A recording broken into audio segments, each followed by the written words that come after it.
to the Cloud Pod, where the forecast is always cloudy. We talk weekly about all things AWS, Google, and Azure. We are your hosts, Justin, Jonathan, and Peter. Episode 50, recorded on December 9th, 2019. The smart choice would have been to go back to the room. Hey guys, how's it going? Happy Monday. We had a pretty big event last week that we should kind of talk about real quick, and that is the CloudPod's a year old today. Yeah. So we brainstormed this idea last year at a little conference called reInvent, and the first show was the post show. So technically, this is the annual or the first year anniversary, even though we're only on episode 50. That's Jonathan's fault though, so it's okay.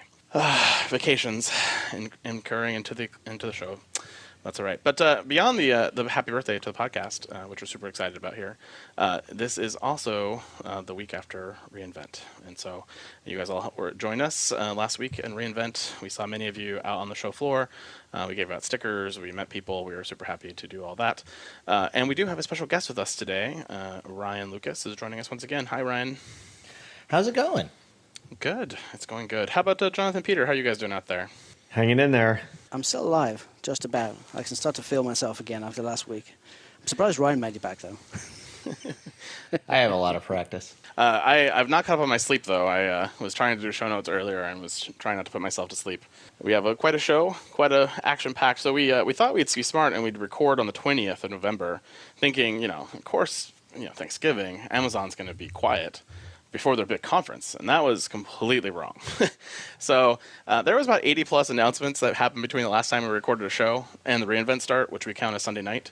And then there were 61 announcements at reInvent. So we are going to cover the highlights, the lowlights, those type of things.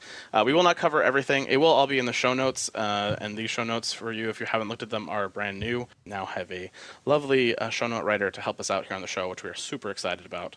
And that'll also be available to you as a newsletter that you can sign up for at thecloudpod.net, where you can sign right up there for the newsletter and get these show notes emailed to you, or just take a look at them in your podcast player of choice. So that's all good, exciting news for you guys. Cool. One of these days, maybe we'll have somebody else to do the podcast for us, too. Yeah. Well, I mean, I'm waiting on Lex and all the Amazon technologies to take over for us, but that hasn't happened yet. Well, the first and most important thing is to talk about the reInvent draft. And we ended the draft with a three-way tie, which is part of the reason why Ryan is here, to talk about who actually won this thing. So, Jonathan, you missed on Zero Low-Code Application Platform and Anthos-like hybrid multi-cloud platform. But you hit completely on Transit Gateway, cross-regional, and/or security group support, which is a fantastic call. That was your third choice that scored you that point, which is great. Yeah. We did get security group support, but I hear it's on the roadmap. I hear it's on the roadmap as well. But you said and/or. We were very clear in the recording that we covered that out. So Good you save. are good. Yes, good save. Peter, you missed on layer 7 egress filtering, and you missed on CloudWatch dependency mapping. But you did hit on Outpost generally available and/or shipping, which is the truth of both of those points. You got both of those, so congratulations to you, Peter, on that win. How do you feel?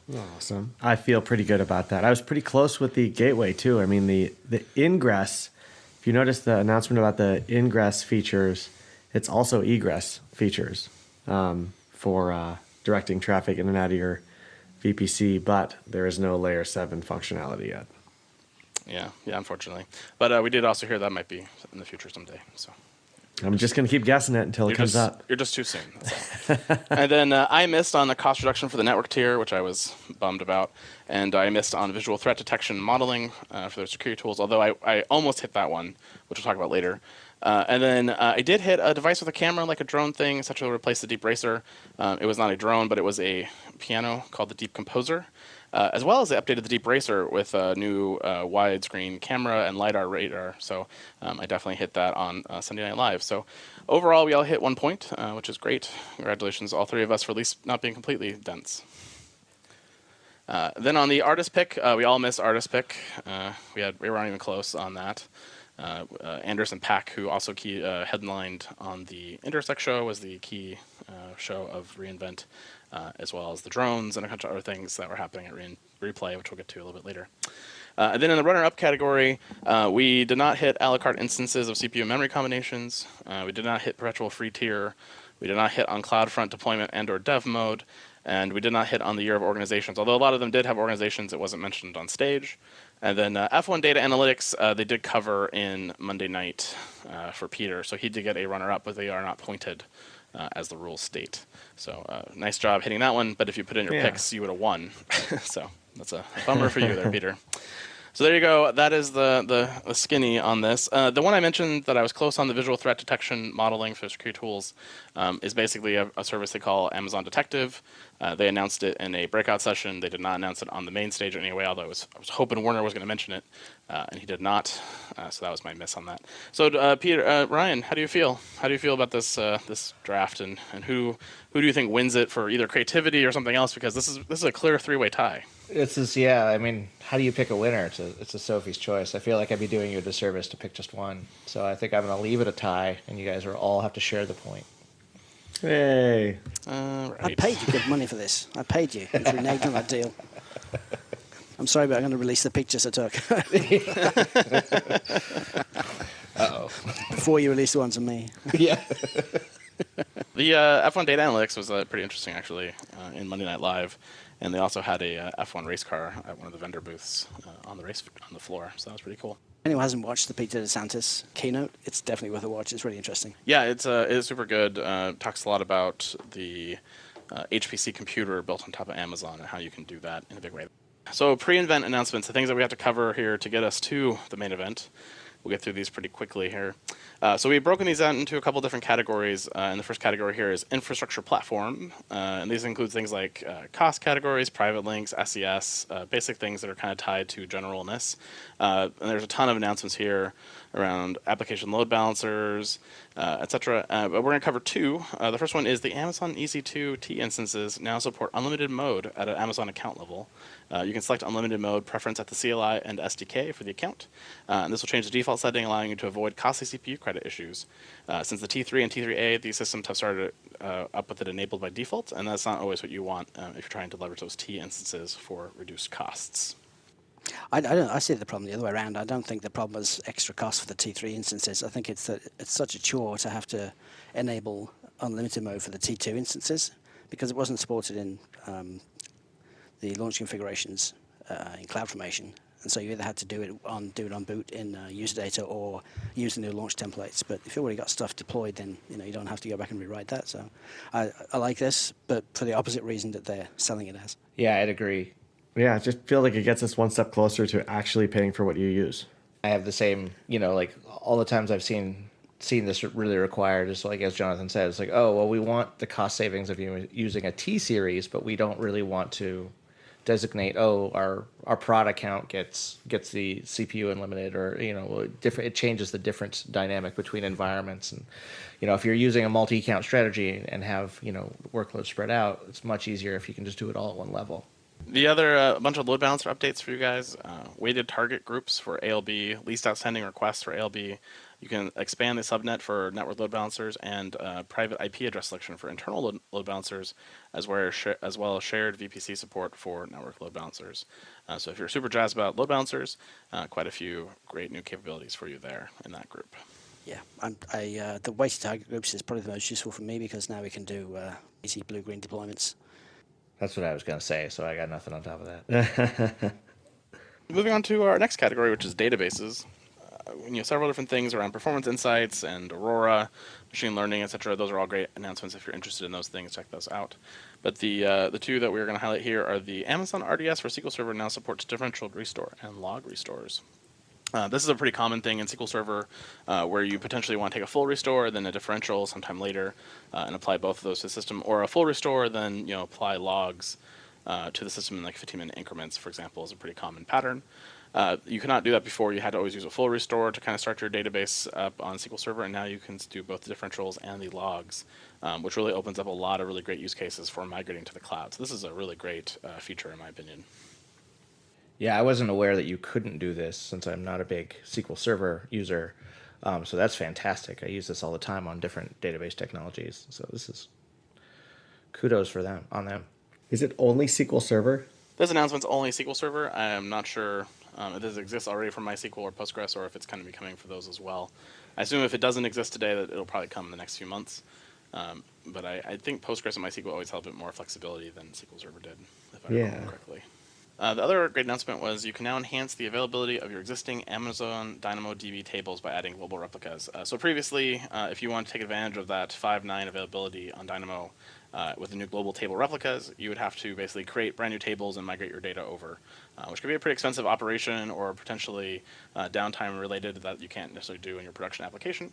So now with this new feature, you can just enable that on a single region database table, and it'll become a global region by populating a snapshot of the existing table and then keeping them in sync, allowing you to that sweet 5.9s of availability on Dynamo. I got a pet peeve about this product announcement, though, when they talk about doing it with just a few clicks. I really wish. I mean, I don't think many people listening to the podcast are going to do this with a few clicks. It's going to be CloudFormation or Terraform or some other kind of Well, code-driven. you don't want the clicks. No you don't want clicks. the mouse. Stop talking about clicks. You can do it. A few lines of code. A few lines of code. I mean, the blog is typically always has GUI walkthroughs and then CLI walkthroughs, and I didn't. Honestly, we had so much news to get through that I didn't look that closely. So I apologize for insulting you with my language. This was a common theme. This isn't just you. I noticed this in a lot of announcements before reInvent and during reInvent. So there was really hyping the simplicity of a lot of these new feature adds for adding on to existing workloads. So just a few clicks or just a few lines was definitely something I saw a lot of. Speaking of just a few clicks, I'm very happy to introduce our new CloudPod sponsor, Blue Medora. Most large organizations run 6 or even more monitoring tools.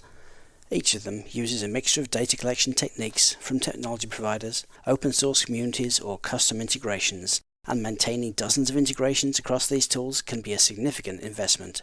Blue Medora introduces BindPlane, not another monitoring platform, but the industry's first monitoring integration as a service.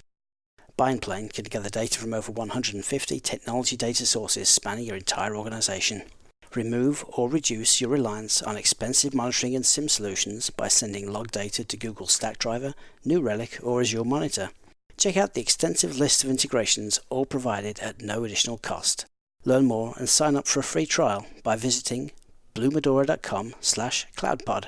The link's available in our show notes, and as a bonus for CloudPod listeners, Blue Medora are offering Google Compute Platform credits to help get you started. BindPlane. Seamlessly stream hybrid cloud and on-premise metric and log data. Security is our next category here. Lots of code stuff here, new partner integrations into Security Hub, publishing log files for RDS SQL Server to CloudWatch, KMS enhancements, Cognito, applications and self-managed directories for secure LDAP. All really great announcements, but there are several here that took the prize being talked about here in the show. The first one being the CloudTrail Insights. This allows you to identify and respond to unusual API activity. This has been launched in all commercial regions. CloudTrail Insights automatically analyzes write management events from CloudTrail Trails. That's weird. CloudTrail Trails and alerts you to unusual activity. For example, if there's an increase in terminate instance events that differ from established baseline, you'll see an insight event that'll get put into Security Hub. CloudTrail Insights cost 35 cents per every 100,000 write management events. Activity baselines are scoped to the region and account in which the CloudTrail is operating. After enabling, it'll take about 36 hours for that first insight to come into play. So this is a great way to kind of see anomalous behavior in your account. How many trails could a CloudTrail trail if a CloudTrail could tail trails? Nice. Awesome. I wonder what that, like, if there's an average ratio of write management events to bill, so people could tell roughly based on the size of their account how much this is going to cost. I can't tell if that's cheap or very expensive. It's not one of the biggest things on our bill. I mean, it depends on how many CloudTrail Insights you run into, and so if you're being compromised, I bet you get a lot of them. And I bet if you're a normal everyday, it's probably very low. And so Well, but it's for each event analyzed, not for each. It's not for each reported event. It's for each Not for ingested yeah. one. Yeah. I mean, 100,000 events. That's a fair amount of stuff. Yeah, it sounds pretty cheap. I'm afraid to say that though without testing. And the thing is I was talking to a person in one of the Lambda sessions, and he was talking about how expensive their bill was, and it was expensive for the wrong reasons because they had a looping condition. But so even though Lambda's super cheap, you can make it really expensive if you mess up in some ways. So yeah, everything is dependent on your workload. Is kind of the asterisk I would put around any comment that says Amazon is cheap. So. Yeah, this stuff is cool because it's the thing I love about this is even if you shouldn't need it because you should know what to look for. If you're worried about like insider attacks, and if an insider knows what you're looking for, then they know not to breach those thresholds, kind of like the multiple $9,000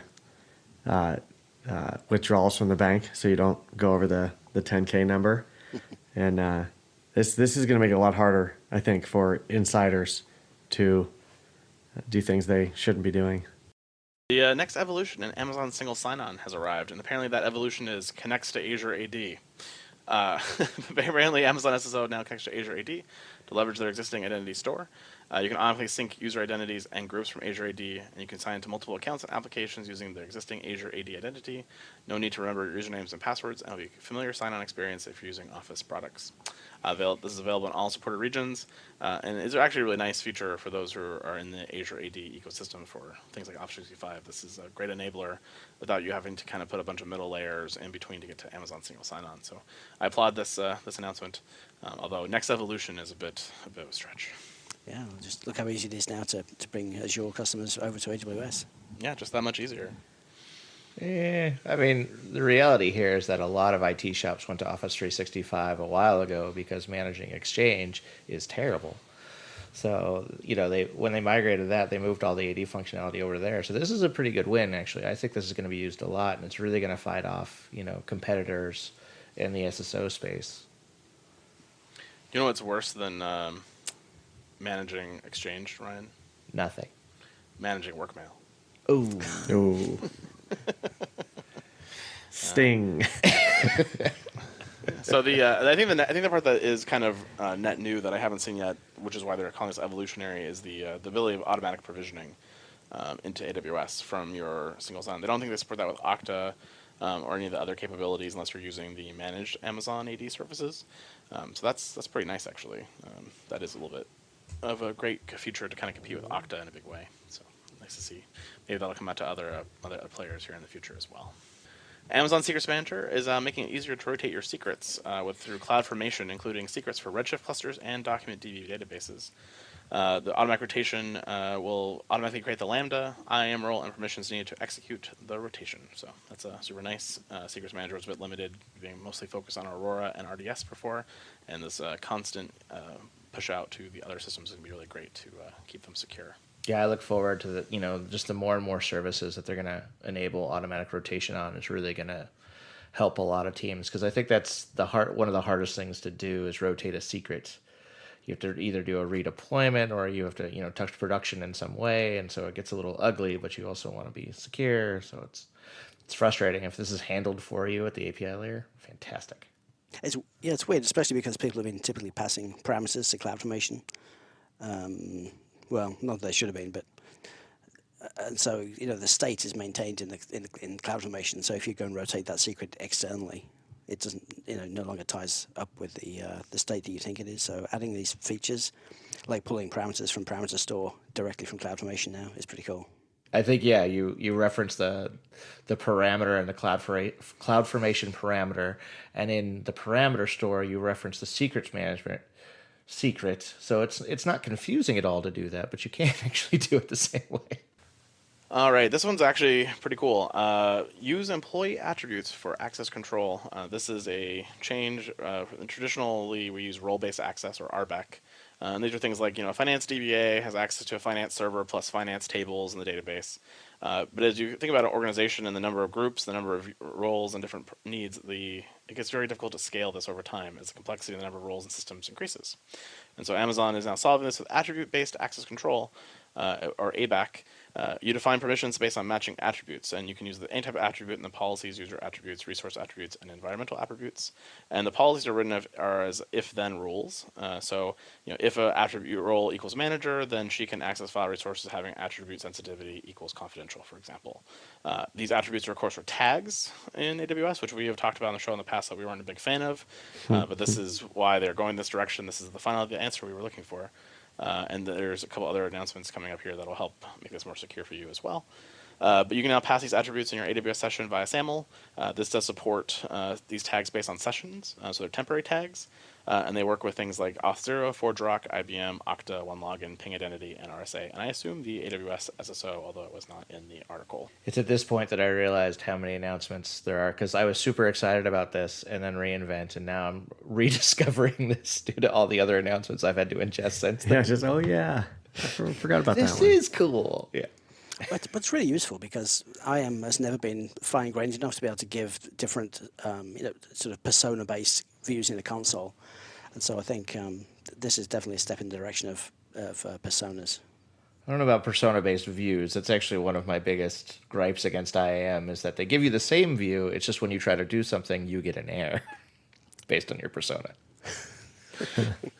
So coupling this with the next announcement, which is using tag policies to manage tags across multiple AWS accounts, this is a pretty nice thing. So this is a tagging, of course, it creates a strong foundation. You might start to use tags with only the very best of intentions, but things like standardized on names, values, capitalization, and punctuation is a great idea, but challenging to put in practice, especially in an organization across 100 and some odd accounts. But now with Amazon organizations, you can create and apply tag policies and apply them to any desired Amazon account or OU in the organization or to the entire organization. The tag policies contain tag rules, and each rule maps a tag key to the allowable values for the key.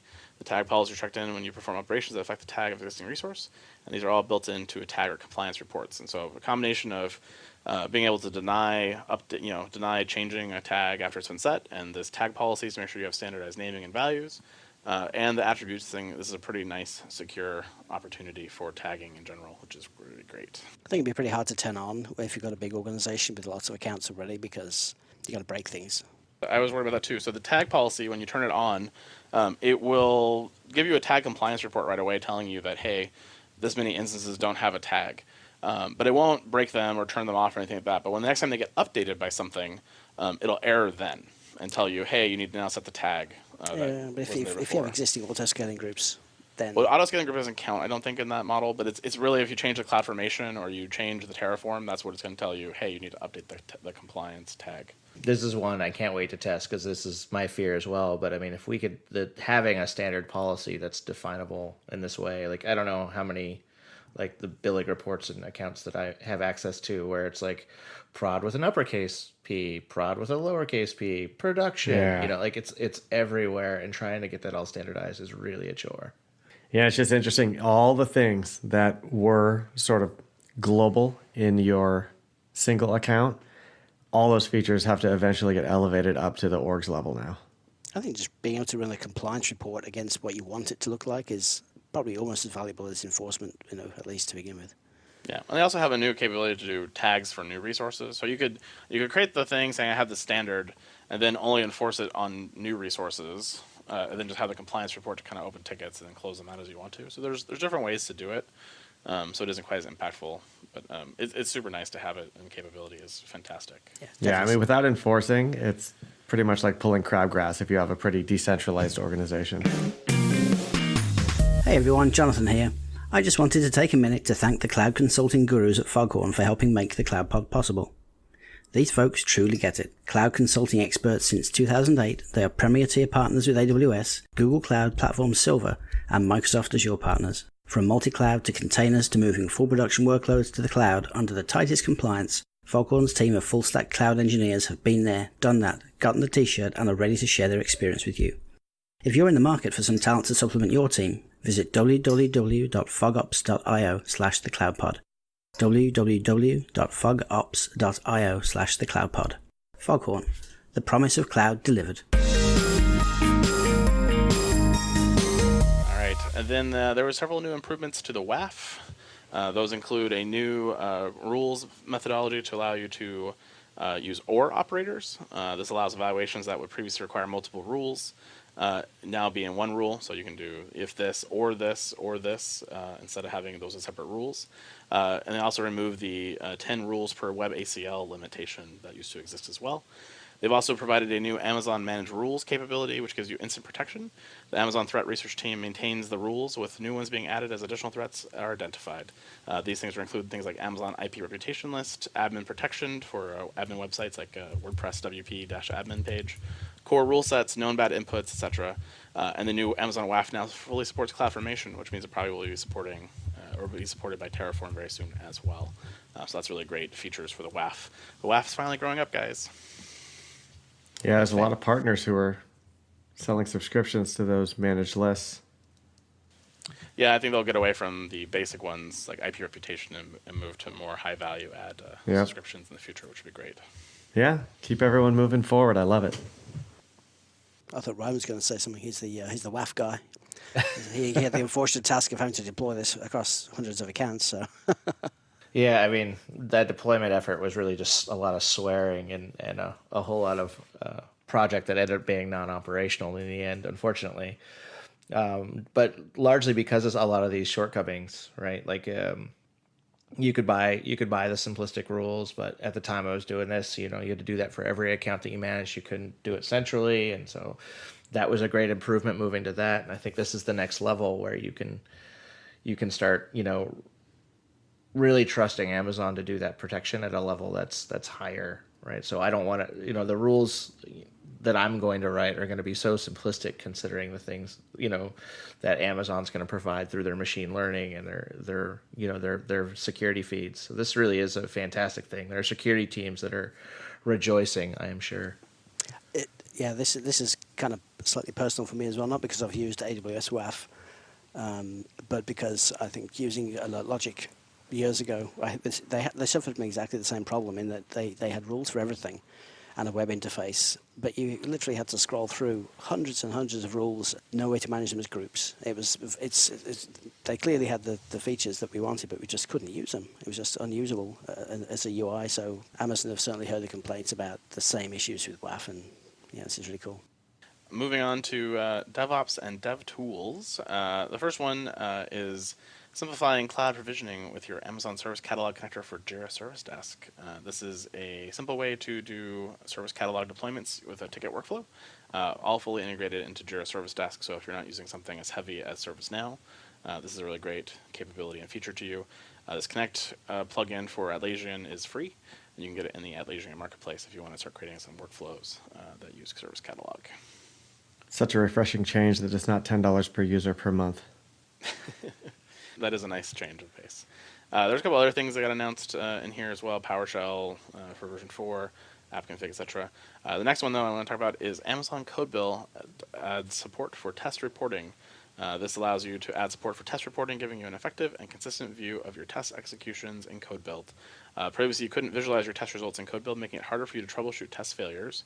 And with the test reporting, you can view detailed results, trends, and history for tests executed on Amazon CodeBuild for any frameworks that support the JUnit XML or Cucumber JSON format. It was very painful. I totally agree. I've seen lots of people struggle with doing testing or debugging problems with CodeBuild, so this is really good. Very happy to see this. The CDK has gotten that long-promised Java and .NET support in addition to TypeScript and Python. So if you are becoming a cloud CDK evangelist, which was a big topic at reInvent in general, I think you can now do that in Java and .NET, which is pretty great. How strange I find this. I understand Python. Python's very sort of halfway between. It's halfway to kind of a scripting language, and so I can see quickly putting something together in Python and running a script which is building the CloudFormation template for you. But the thought that you'd actually use Java to build something as dynamic as a CloudFormation template, then build the application and then run the application to generate the template seems a little extra work for me. Unless there's some kind of other use cases I'm thinking of, like you programmatically want to create templates, then maybe that's the use case. But it's. Well, I think when they announced CDK, they were really pushing the idea that you, as a developer, you didn't have to leave the language you were comfortable with to do CloudFormation. And so I think this is why you're seeing Java on .NET is if you're a Java developer and it's easiest for you to deal with Java constructs, then just write the CDK code in Java that you know and love and care for, and then you can check it in with your code base without having different languages in the same code repo. I think that's why they're doing this more than, which I agree with you, is it's easier to do this in Python than it would be to do it in Java. Yeah, I guess that's a fair point. The Java that I've done has been like Android apps, things like that, which seem enormously bloated for something like CDK, but you can write simple applications in Java, so perhaps I'm being a little unfair. .NET, though, nah, who cares? There's millions of developers who disagree with you on that comment. I'm going to move on to the next one here. Announcing cloud debugging for debugging your applications running in the cloud with JetBrains IDE. This uses the AWS toolkit for IntelliJ, PyCharm, WebStorm, and more, which enables you to debug your cloud applications by directly accessing code running in the cloud.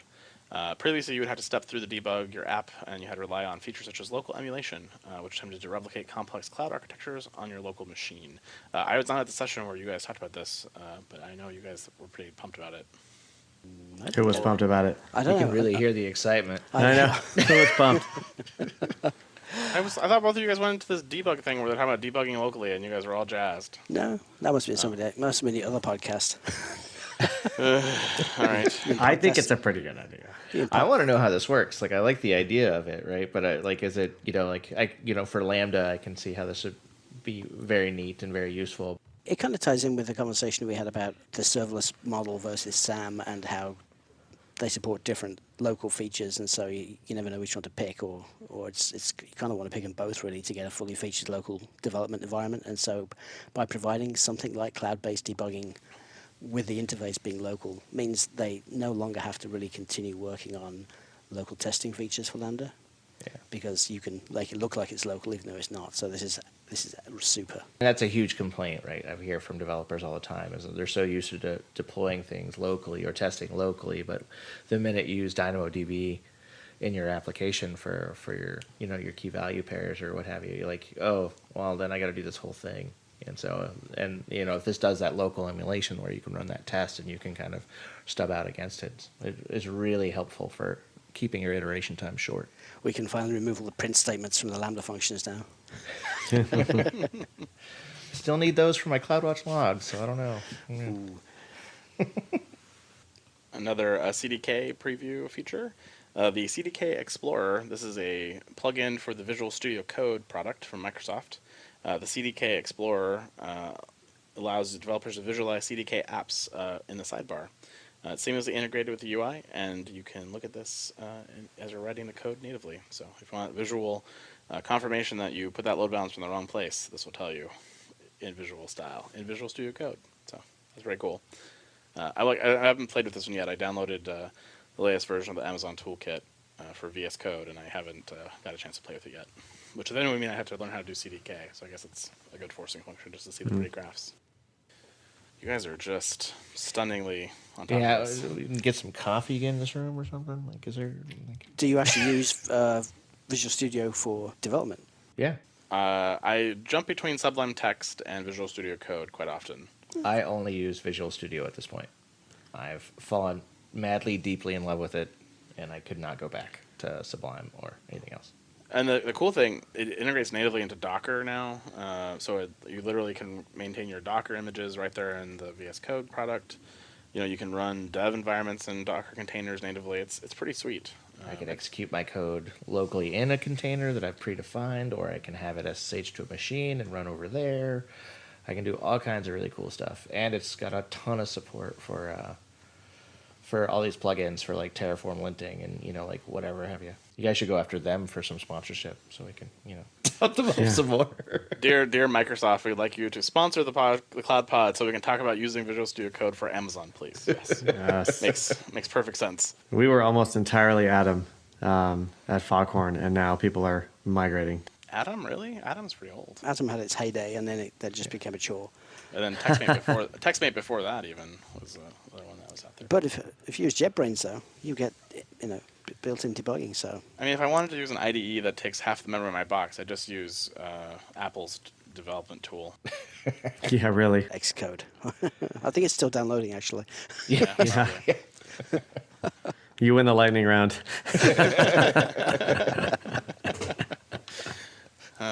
All right. And the last one in the DevOps Dev Tools section is Beanstalk. They have two features, Amazon support for EC2 Spot instances, as well as Corretto support natively in Beanstalk. So you can use Corretto 8 and 11 if you're using a Java app that wanted to move over to that now in Beanstalk natively. So if you're a Beanstalk person and you like to use it, this is a nice feature for you to be able to save a bunch of money. So get to it. It's one of those things I never thought wasn't there. I think I'm most surprised. I mean, I get the Spot wasn't supported because people typically use Beanstalk for long-running things like web services or batch processing things. But the fact that they didn't support Corretto until now is just crazy, and it's not even GA. Yeah, that was, and Amazon Linux 2, I think, as well, is also part of this announcement. That's new. I was really more surprised that I heard Ryan Lucas at reInvent say that he loves Beanstalk now. So that was... I'm a convert. I have seen the light. I had to study it extensively. Nice. And I've never really used it, so the proof is in the pudding. But like all the features as I was going through, I was like, oh, it does this, oh, it does that. Like it really does. And now that it's added Spot support, if you really don't want to think about the underlying infrastructure, why would you? I mean, if it's going to manage the load balancer, you can provide your own custom AMI environment for all these things. Like it does Docker containers, you can supply that. Like, what's really the point at a certain, so all the old complaints that I used to have about Beanstalk, about its inflexibility and its inability to do just that one thing that I really needed to make my app work on it, they seem to address all those things. And so now I can't wait to try this out and see if it actually lives up. It's like it's kind of like a parallel of Lambda serverless, really, except it's serverful. Yeah. Well, yeah. I mean, that's the next thing, right? Is it'll be Beanstalk support for Lambda functions. Yeah. I mean, it was really a Heroku type app when they designed it, right? It was designed to take over that Heroku use case. And so that's what it was designed for initially. It's a pass player. Yeah, there's still too many times when the solution to a problem with a stack is delete the stack and recreate it. No one's got time for that. Well, not to mention if it's prod stack, it's not always as fun as it sounds. So, but I mean, they have all the new features, which whereas you can swap the URL between two Beanstalk environments, or you can, you can actually deploy Beanstalk in such a way that it'll replace half its instances at once and then do the other half. Right. You can do a rolling deployment. Like they have all these things now that have really beefed it up a whole lot to where even if you have to delete the whole stack, you're switching the URL under the hood. And you're just pointing it at the other stack, and you're done. At this point, I'll just mention congratulations to Ryan for getting his DevOps Pro certificate. Hey! Thank you. Yay! Congratulations. This is not my first attempt, and the first attempt was a lot of Beanstalk questions that I had no clue how to answer. Yeah. So I spent a lot of time on this service. Awesome. So tell me about the command line parameter again. Is it -C or is it -L? It's seriously, you have to know those things. It is crazy, like how familiar they expect you to get on all the breadth of services that they're testing you on. And you have to recognize the bad CLI command out of your choice of 6. Speaking of certifications here, someone else got certified here at the CloudPod who adamantly opposed certifications only like 3 or 4 episodes ago. It's a cold day in hell. Yeah. Who was that? Pigs are flying? Are pigs flying? Congratulations, Jonathan. I'm just cheap. I only did it so that I could get a Pro Cert for 50% off next time. Nice. It's all about that. It's all about that discount, that Black Friday sale. All right, enough of the rat hole. So moving on to the operations and SRE category, tons of things around application insights for .NET and SQL Server, CloudWatch contributor insights for Dynamo is out there, as well as synthetic canaries, which we'll talk about here in a second. But the first one we're going to cover is the contributor insights, which is in preview. This is a CloudWatch feature. Contributor Insights analyzes time series data to provide a view of the top contributors influencing systems performance. Once set up, Contributor Insights runs continuously without needing additional user intervention. You can use Contributor Insight rules to evaluate partners and structured log events, or as they are sent to CloudWatch logs, including logs from CloudTrail, VPC, API Gateway, and custom on-premise and on-cloud servers. And not a mention of machine learning. Yeah. Yeah, how's that definitely possible? not machine learning. It's coming though. And then the other one here is Amazon CloudWatch Synthetics. This is the ability to run synthetic traffic to your system at all times. This CloudWatch will collect canary traffic, which can continually verify your customer's experience, even when you don't have any customer traffic on your applications, enabling you to discover issues before your customers do. Synthetics can monitor REST APIs, URLs, website content, checking for unauthorized changes from phishing, code injections, and cross-site scripting. And you can use CloudWatch Synthetics to isolate alarming application endpoints and map them back to underlying infrastructure issues to reduce your MTTR. There is a free tier of this, which you get 100 canary runs a month. And after that, it is 1/100th of a penny to run a canary. Okay, so you get three free tests a day. I think we may need to increase the scale of that just slightly to make it useful. But Well, I mean, compared to services like Pingdom and some of the Keynote and those, like this is a fraction of the cost of those services. So, oh yeah. this is a great feature. Yeah, and it kind of makes me wonder. Like, you look at Route 53 health checks; they're pretty expensive by these standards. So, I kind of like to think that price would come down to meet this one a little bit. Yeah. Yeah, and when you can connect them together, you'll be really set. Yeah, but what a great feature! What a great feature! No more monitors. I mean, 1995 called and wants their monitoring back. Yeah, goodbye Nagios. I do want to use these though and integrate these with infrastructure deployments as in the pipeline for like test-driven infrastructure. I had the exact same thought, is being able to deploy these and have it run a series of tests to before it switches traffic over, or as it's verifying your canary deployment percentage. Like, it is a really fantastic thing to be able to deploy something programmatically, which I don't think you can do with some of those other services. I guess it's kind of getting into the harness territory, because harness does the same thing where it gathers metrics for a period after deployment and then either decides to fail back or not. So I guess it's enabling automation to do that same type of functionality. I promise. Nobody believes me. Sure. Okay. Amazon ECS service events are now available as CloudWatch events. So previously you could get task and instance events to CloudWatch, but if a service was changing, like scaling up more tasks or scaling down tasks, that was not sent out as an event. That is now there without having to require you to pull an API like you used to have to do with Lambda. So this is a nice enhancement. Pretty simple one, very quick container feature there. Yeah, but this is invaluable. I mean, so much problems have been had because there's not a great metric for a lot of these events for scaling, so you don't really know other than after the fact. And capacity reservation's always been a bit of a dark art. And without any kind of programmatic event, you can't really react unless you're doing some sort of polling of the service itself, which is frustrating and kludgy. So this is great. I think CloudWatch has kind of stealthily turned into a really great way to aggregate events from other services and then feed directly into Lambda or SNS or something like that. Because it started off being a cron basically, but now it's kind of the aggregation point for any events from any service. Just add a rule. On the serverless area, SAM CLI has simplified deploying service applications. Their Lambda supports some percentiles and maximum event age and maximum retries. We won't talk about those here, but if you're curious, check those out in the show notes. And then in the big data ML space, there's tons of Athena updates, several Redshift announcements around spatial data and resizing. The one I wanted to highlight here real quick was the Amazon Redshift introduces automatic table sort, an automated alternative to vacuum sort. This new automated way to maintain sort order of data in Redshift tables continues to optimize your query performance. Automatic table sort capabilities offer simplified maintenance and ease of use without compromising performance and access to Redshift tables. And now automatic table sort is on by default on Redshift tables where sort key is specified. So there was definitely a big push for Redshift performance throughout reInvent and before reInvent. And so if Redshift has been problematic for you performance-wise in the past, it may be much better now and do retest your workloads. I thought it was cool.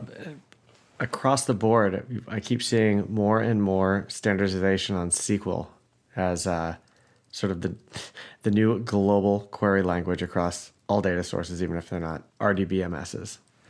Yeah, do you think it's the end of the NoSQL era, or do you think this is just a weird period in time where NoSQL is kind of in a trough of disillusionment? For me, NoSQL was always just this thing that you used when you were just way too big for SQL database, from a scale, from a capacity, from a global reach standpoint, and then everyone fell in love with them and started using them for their 5-user applications, making their lives so difficult. So, yeah, maybe it's time to see a little structure again.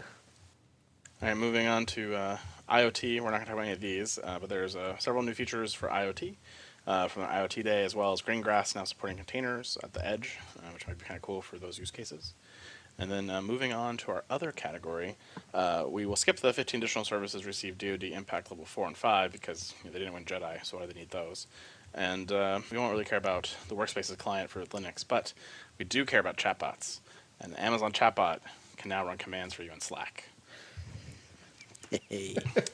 So you can use a chatbot to retrieve diagnostic information, invoke a Lambda function, and create an Amazon support case from your Slack channel so your team can collaborate and respond to events even faster.